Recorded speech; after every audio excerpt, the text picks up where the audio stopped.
পেরেশানিতে পড়লে, টেনশনে পড়লে এই দোয়াটা। প্রিয় ভাইরা, বিষ্ণু ইসলাম যখন খুব বিপদে পড়তেন, দুশ্চিন্তা ওনাকে ঘিরে ধরতো, উনি পড়তেন ইয়া হাইয়ু ইয়া কাইয়ুম বিরহমাতিকা আস্তাগীথ, ইয়া হাইয়ু ইয়া কাইয়ুম বিরহমাতিকা আস্তাগীথ, ইয়া হাইয়ু ইয়া কাইয়ুম, হে শাশ্বত অবিনশ্বর, হে চিরঞ্জীব, বিরহমাতিকা আস্তাগীথ, তোমার রহমতের উসিলায় তোমার কাছে ফরিয়াদ করি, এটা পড়তেন।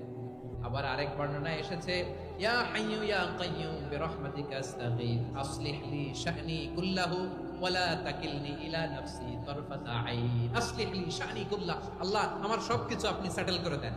আমাদের সব ঝামেলা সেটেল করে দিতে পারে কে? আমরা তো সেটেলমেন্টের জন্য ওএসপি সাহেবের কাছে যাই, ডিসি সাহেবের কাছে যাই, অমুক ভাইয়ের কাছে যাই, তমুক ভাইয়ের কাছে যাই। এই দোয়া পড়লে আরশের উপর থেকে আপনার ম্যাটার সেটেল করে দিবে কে? তাহলে পড়বেন ইয়া হাইয়ু, এ চিরঞ্জীব, হাইয়ু মানে চিরঞ্জীব।